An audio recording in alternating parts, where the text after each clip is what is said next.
And welcome everybody, another edition of Crabdribbles Live. We're hanging out today, Russell Simon here, Drew Corrigan, back in the great state of New Jersey.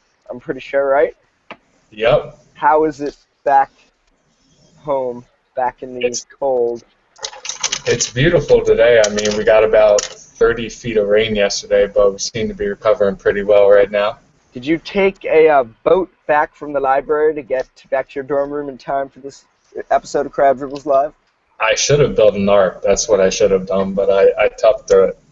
Pretty much. Well, in between all the finals, Oblivion, group projects, finals, tests, whatever, we've got unbelievable NBA action with the whole Sterling fiasco, the Thunder series, the Golden State series with the Clippers, the Blazers series. Pretty much the playoffs have been the best playoffs of all time, and we've got another great night of NBA action ahead. Coming up tonight, 7 p.m. Drew's time, we've got Indiana and Atlanta. Atlanta trying to close the deal there. They now lead 3-2. And then later tonight, we've got really the two huge games of the night where we've got the Thunder trying to stave off elimination. They're going to be playing at Memphis at 8 p.m., and then the Warriors are the nightcap at 10:30 p.m. in the East. And Drew, we've got to begin in Memphis, where today Kevin Durant has really just been getting slandered, and it's blown up into this huge thing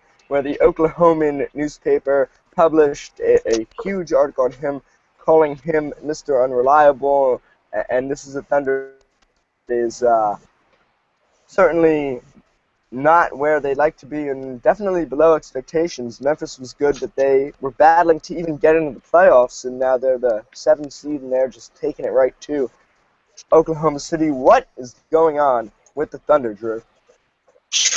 That's a great question. I mean, I think Tony Allen's what we're looking at for Durant. I mean, he's been amazing on guarding Durant, and Russell Westbrook yet to hit a shot in overtime. Every game has gone to overtime. So I mean, you look at that. That's kind of the main problem I'm seeing. Yeah. I don't know how big. And like the Westbrook issue, Westbrook now 0 for 14 with 1 point in overtime through the series. Oklahoma City is 1-3 in those games, and they obviously trail by margin of 3-2. And Durant hitting 50% of his shots in overtime, which is only 1 for 5 from 3-point range. And this Thunder team right now, definitely has a lot of problems, especially offensively. And we're kind of seeing that their offense, I think, is just very limited in terms of what they can run, where everything is running through either Westbrook and Durant. Durant's playing like 48 minutes a night pretty much. He's playing like the whole game for regulation, not getting enough rest. And ultimately, when it comes down to it at the end of games, they're dead. They're not executing well, and they're making a lot of mistakes. And I'm kind of surprised that they're in this position. We know Memphis is good. We know Tony Allen is good. But when it comes down to it, and every game is going to overtime, you got to make space at the end. And the Thunder just totally have not been doing that. Yeah. Someone's watching the video thing. That's good. My roommate, I think he's studying and like glaring at me from behind. There it is. Yeah, but I mean, I don't know what's going on. I mean, I think Scotty Brooke is catching a lot of heat right now, especially I think people started attacking him after that last play he drew up for Durant, where Durant really launches a 70-footer with like 3 seconds left on the clock.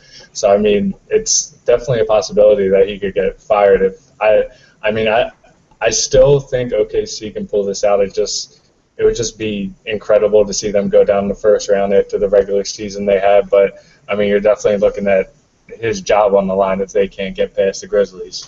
And I think you've got to share a lot of the blame kind of around. Brooks is definitely a huge problem, but I also think you really have to blame Westbrook for some of the Thunder problems. Look, they were having this conversation 2 years ago when they were making the finals run, and Westbrook was taking shots away from Durant in the fourth quarter. In the Heat finals, everyone was just arguing about that pretty much back and forth we went about whether Westbrook is kind of helping Durant or taking away from his game. And I think what we've seen in this series is Westbrook has really been brutal at crunch time, and he's not really conceding and letting Durant take over games late. And I think it's really hurting him. He's taking bad shots and a lot of shots. He had 13 threes I think, in the last game. And, I just don't think Westbrook should ever be taking as many shots as Kevin Durant. You're talking about the scoring champion, a guy who carried this team when when Westbrook was sidelined, as Drew has left the chat. Let's see if we can get him back. Having some drama there. But they're going to need Durant to really kind of take over. And so far, pretty much, he has not been doing that. We'll be right back. Drew, hello.